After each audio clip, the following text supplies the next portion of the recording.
नमस्कार सभी को। अ, आपका स्वागत है आपके अपने ई लर्निंग प्लेटफॉर्म पर। यहाँ हम आज बात करेंगे प्रैक्टिस सेट सी की, जो कक्षा 10th का है, इंग्लिश का। हम बात करते हैं सबसे पहले सेक्शन ए रीडिंग की। इसमें आपका एक पैसेज है, इसको मैं रीड कर रहा हूँ और आप इस पैसेज को केयरफुली लिसन कीजिए और अंडरस्टैंड कीजिए, try to understand and then try to answer the questions given below, right? Let's start. The Wright brothers did not have to look far for ideas when building their airplane. They studied birds. The act of copying from nature to address a design problem is not new. But over the last decade of the practice has moved from obscure scientific journals to the mainstream. The term biomimicry, popularized by American natural sciences writers Jenny Benius in the late 1990s, refers to innovation that take their inspiration from flora and fauna. Biomimicry advocates argue that with 3.8 billion years of research and development, evolution has already solved many of the challenges humans now encounter, although we often see nature as something we mine for resources.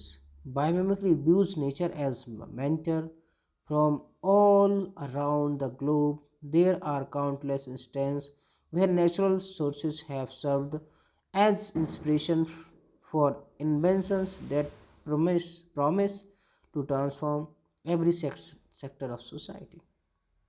One such instance occurred in 1941 when Swiss engineer George de Menstral was out hunting with his dog one day when he noticed sticky words with their 100 tiny hooks had attached themselves to his pants and his dog's fur. These were his inspiration for Volcro.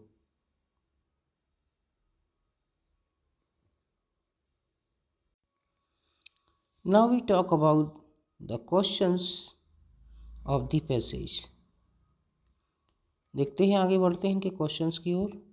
क्या questions हैं इनके? तो सबसे पहला जो question है उसको हम कंप्लीट करते हैं और देखते हैं क्या है इस क्वेश्चन का answer.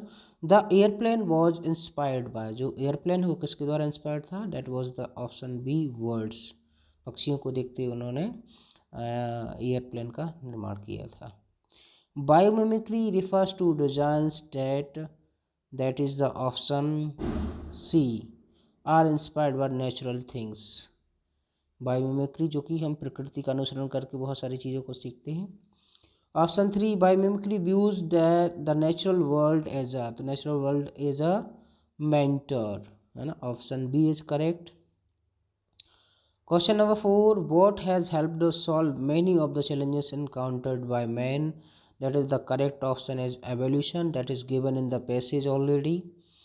And the two instances of biomimicry mentioned in the passage are, वो दो कौन से इंस्टेंस हैं, एग्जाम्पल हैं? तो वो आपका है option number D, airplane and Velcro. ये जो है बायोमिमिक्री का ही परिणाम है, ठीक है? यह हमने प्रकृति से इनको सीख के डेवलप किया है। चलिए आगे बढ़ते हैं हम क्वेश्चन नंबर 2 की तरफ। Again read the following passage carefully and answer the question given below. एक पैसेज फिर से दिया गया है और इसके आंसर आपको इस पैसेज को रीड करती है, अंडरस्टैंड करती है, सॉल्व करना है। तो I am going to read the passage, you have to listen it carefully and try to understand it. And here the passage, Mary was blind at birth. Doctors during those years had been unable to do anything to correct the situation, and although her parents lived in anguish, not being able to see was normal for her. After years of training to live in a dark world, Mary got a job and moved into her own flat. Several years later, the doctors she occasionally visited for checkups told her that a new technique had been found. This technique could restore her sight. One would think that Mary would have jumped at the possibility to see, but actually she was not at all happy about this situation. She had never seen anything before. She had established a life for herself in a world without sight, and the thought of changing this lifestyle was frightening. She was more frightened of seeing than of not. तो ये Mary के बारे में एक passage है जो कि blind थी बाय बर्थ। और देखेंगे इसके जो क्वेश्चंस हैं। So the very first question is here, one who can not see is called. तो सिंपल क्वेश्चन है, जो नहीं देख पाता उसको हम क्या बोलते हैं? तो option D is blind. Being able to see was, तो जब मैरी को पता चलता कि वो अगर की टेक्निक डेवलप हो गई है तो उसको क्या लगता है कि something Mary was not happy with, है ना, इसके साथ मैरी हैप्पी नहीं थी, ठीक है, उसको अच्छा नहीं लग रहा था। According to the passage Mary's inability to see was, ये कब से थी उसकी इनएबिलिटी?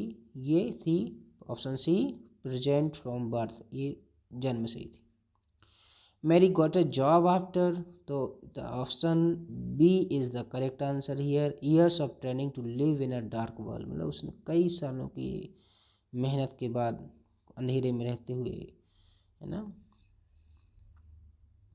अब द नेक्स्ट क्वेश्चन है, find out the word from the passage which is similar to pain. तो पेन का जो सिमिलर वर्ड है या कह सकते हैं सिनोनिम है वो होगा आपका एंगिश, राइट। चलिए आगे बढ़ते हैं सेक्शन बी की ओर, जो कि राइटिंग सेक्शन है, और इसमें हम बात करेंगे एक पैसेज अगेन दिया गया है कि read the following passage carefully, make notes and supply suitable title. तो इस पैसेज से आपको ये नोट्स प्रिपेयर करने हैं और इसका टाइटल भी आपको फाइंड करना है। तो आप चाहें तो इसका जो टाइटल है इस तरीके से फाइंड कर सकते हैं कि a dolphin is an aquatic mammal. तो इसमें बात की जा रही है डॉल्फिन की, किसकी बात की जा रही है? डॉल्फिन की। चाहे तो आप इसका टाइटल ए डॉल्फिन भी दे सकते हैं या फिर अ डॉल्फिन एन एक्वेटिक मैमल, इस तरीके से भी दे सकते हैं, ठीक है। तो इस पैसेज को आप लोग रीड करिएगा और इसके बेस पे कुछ इम्पोर्टेंट पॉइंट्स को नोट करते हुए इसके नोट्स तैयार करिएगा। आगे बढ़ते हैं क्वेश्चन नंबर 4 की ओर। तो क्वेश्चन नंबर 4 जो है, you are Rachna Sharma studying in government higher secondary school Neemkhedi. आपके स्कूल का नाम है government higher secondary school Neemkhedi. Write an application to your principal to issue books from book bank. आपको अपने प्रिंसिपल के लिए एक एप्लीकेशन लिखना है, किसके रिगार्डिंग लिखना है? To issue books from book bank, आपको बुक्स इशू करानी है बुक बैंक से, तो इसके रिगार्डिंग आप एक एप्लीकेशन राइट कर सकते हैं टू द प्रिंसिपल करके, और अपना स्कूल का नाम जो है गवर्नमेंट हायर सेकेंडरी स्कूल नीमखेड़ी।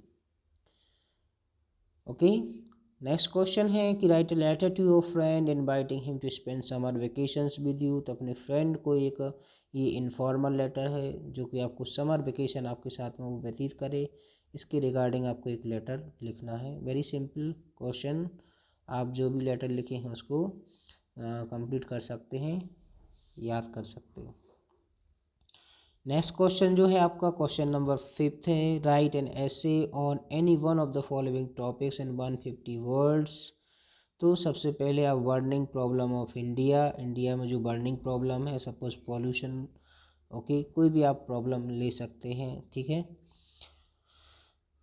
या करप्शन, ठीक है, जो भी आप प्रॉब्लम चाहें लिख सकते हैं।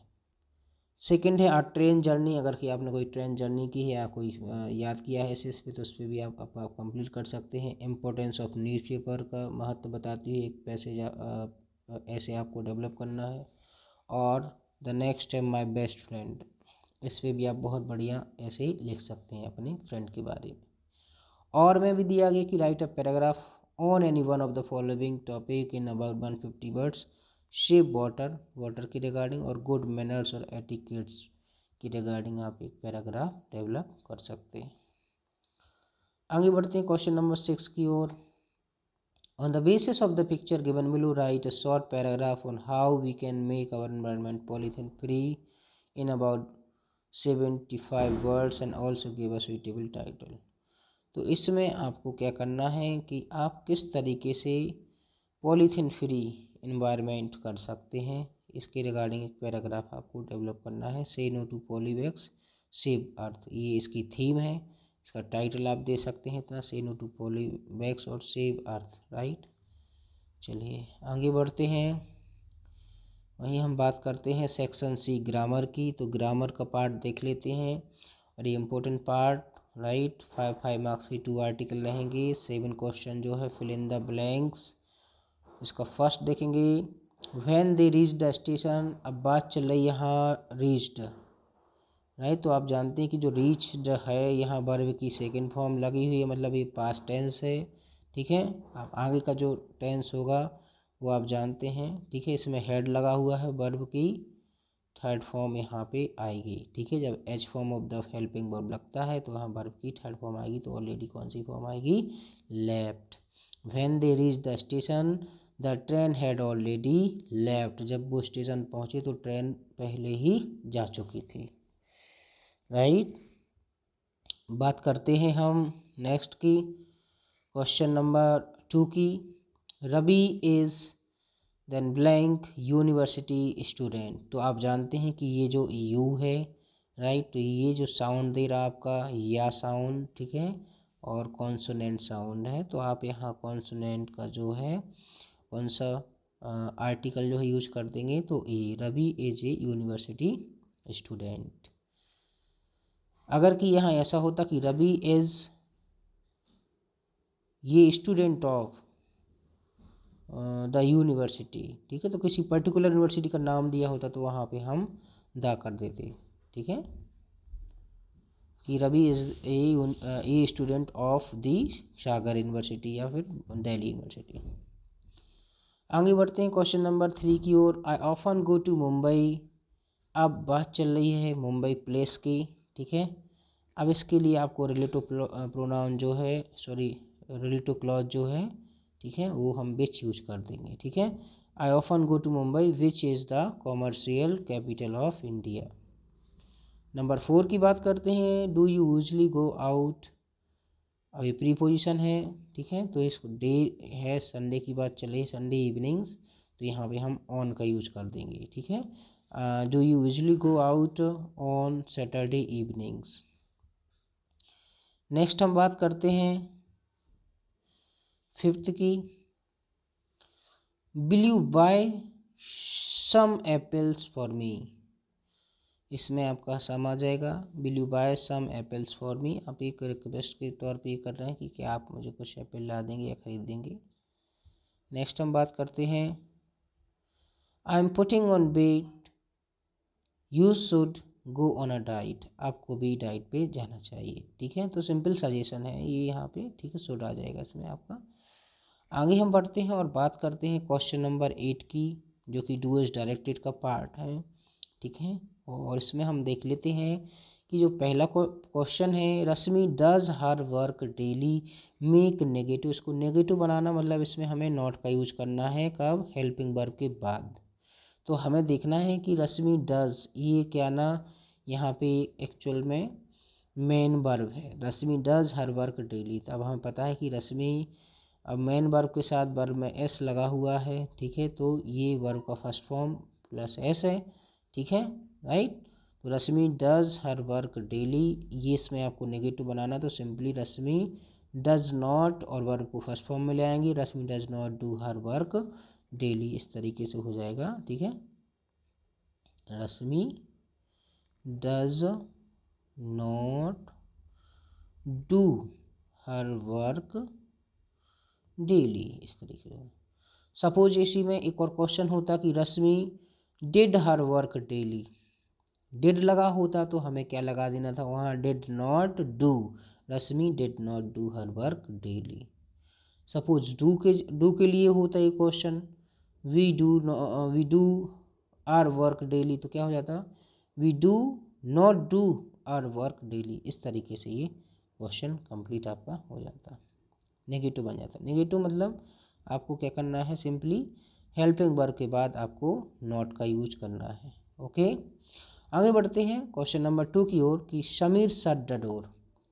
Sameer shut the door, again यहाँ क्या है, वर्ब की सेकंड फॉर्म है, राइट। तो हमें इसका इंटेरोगेटिव बनाना है, मतलब क्या करना है, इंटेरोगेटिव बनाते हैं तो इसकी जो हेल्पिंग वर्ब है वो सब्जेक्ट के पहले हम रख देते हैं, ठीक है।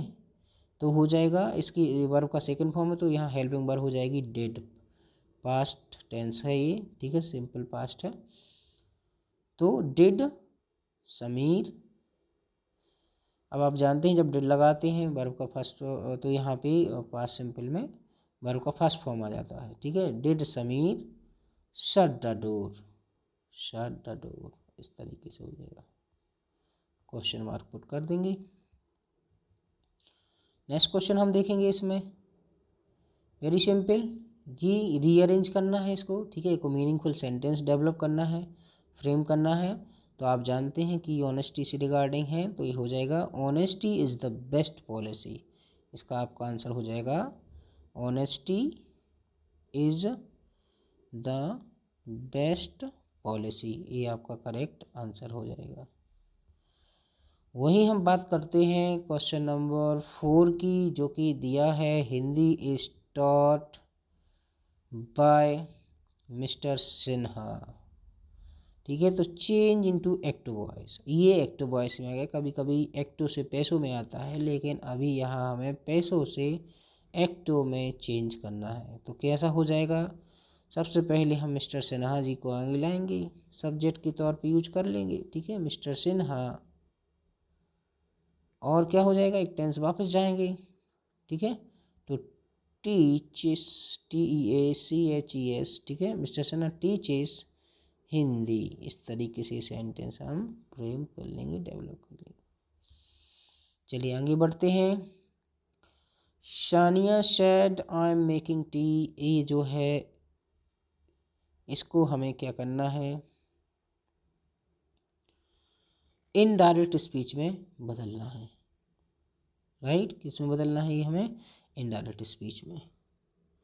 देखेंगे हम किस तरीके से करेंगे। तो ये दिया है आपका डायरेक्ट स्पीच, ठीक है। तो इसके दो पार्ट होते हैं, एक तो रिपोर्टिंग वर्ब है RV जिसे हम कहते हैं, सेड जो है, और दूसरा वाला जो पार्ट होता है जो कुछ स्टेटमेंट कहा जाता है वो रिपोर्टेड स्पीच होते हैं, RS होता है, ठीक है। तो रिपोर्टिंग वर्ब हमारे सेड है, मतलब पास्ट है, तो इसका टेंस में परिवर्तन होगा। देखो इस तरीके से होगा इसका टेंस परिवर्तन, क्या हो जाएगा, simple statement, Sania said that, क्या हो जाएगा, Sania said that.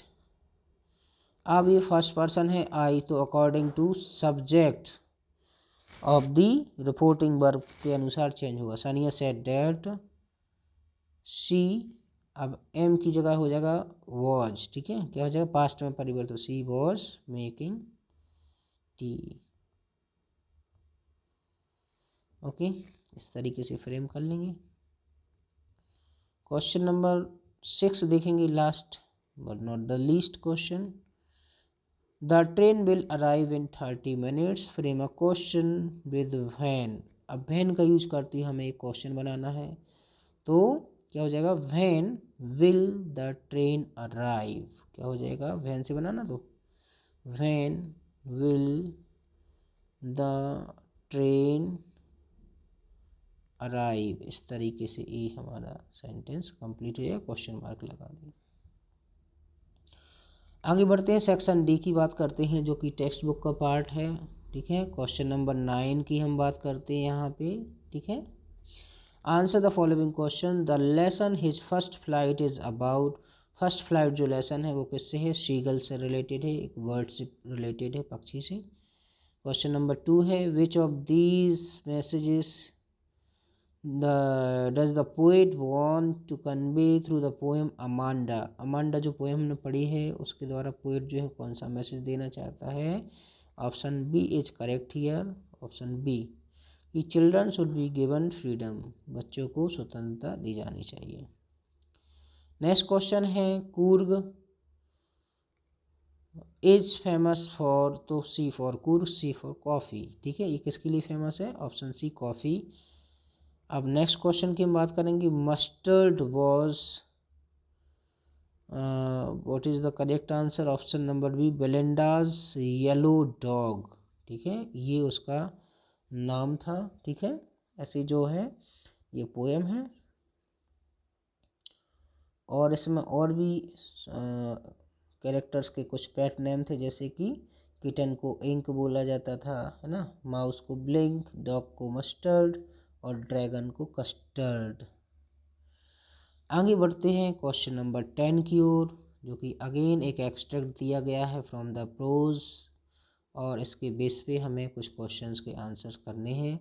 I knew that the oppressor must be liberated just as surely as the oppressed. A man who takes away another man's freedom is a prisoner of hatred. He is locked behind the bars of prejudice and narrow-mindedness.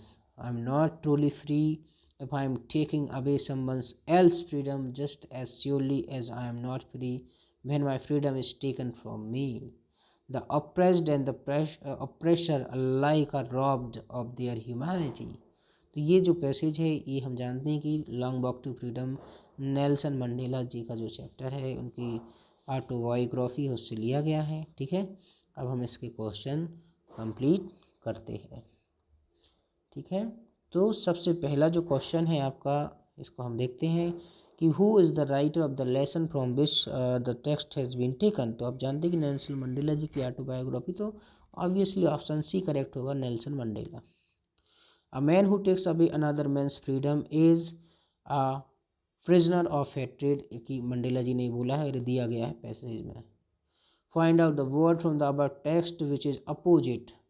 Opposite है, इसका antonym है wide. Wide मतलब होता है चौड़ा, तो narrow हो जाएगा सकरा। ठीक है, चलिए आगे हम बात करते हैं इसी के बी की।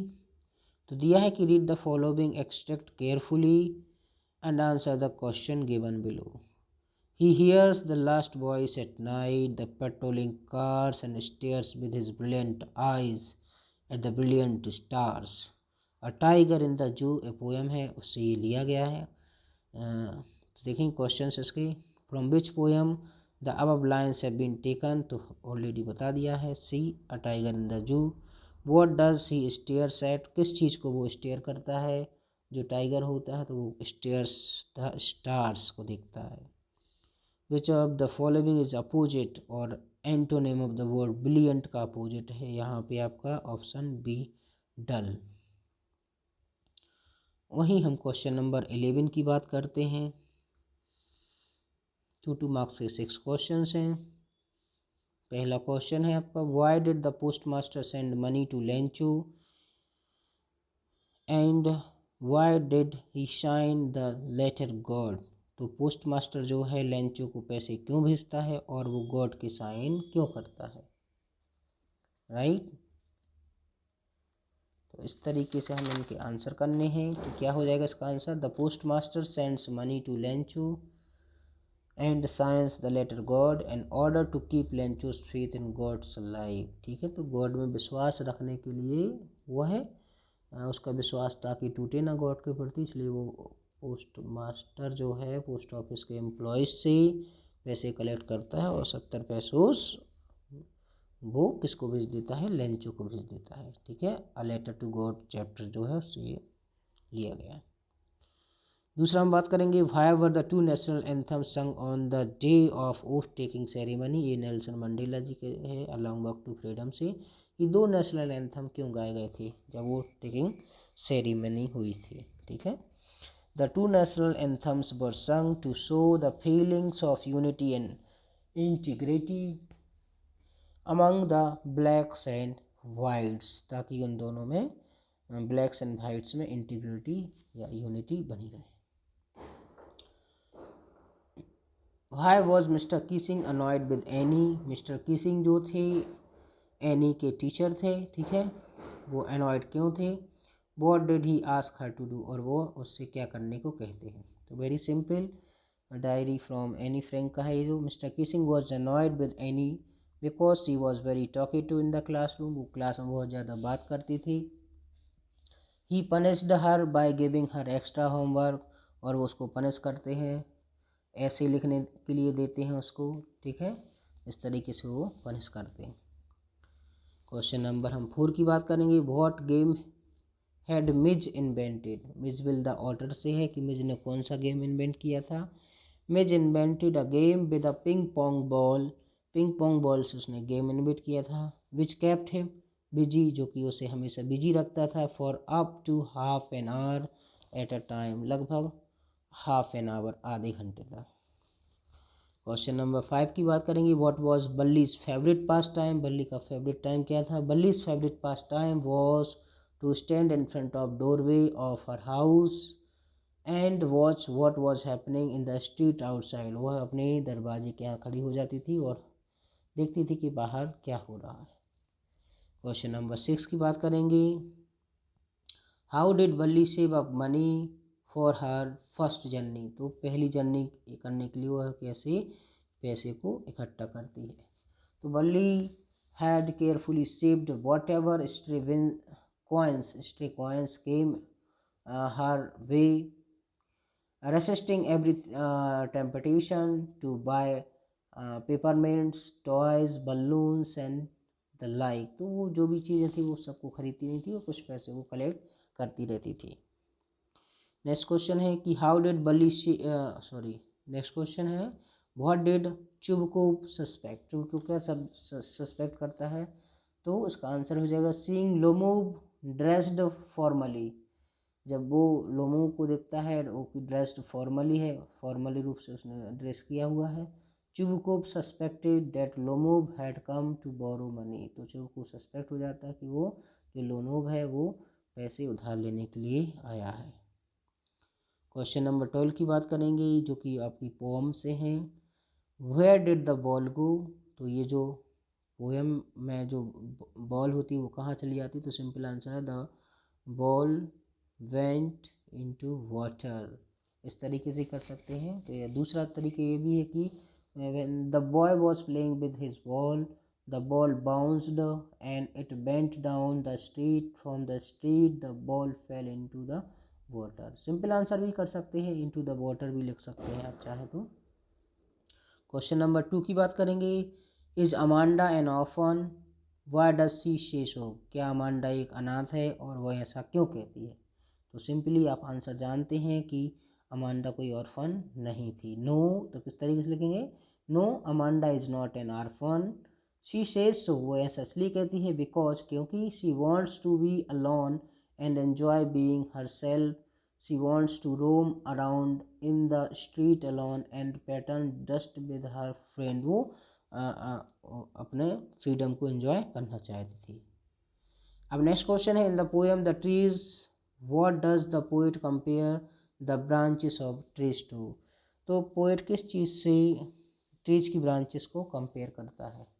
तो क्वेश्चन का आंसर इस तरीके से हो जाएगा the poet compares their branches. Trees की ब्रांचेस को कंपेयर करता है to the newly discharge patient, नए डिस्चार्ज पेशेंट की तरह जिनकी अभी अभी छुट्टी हुई है।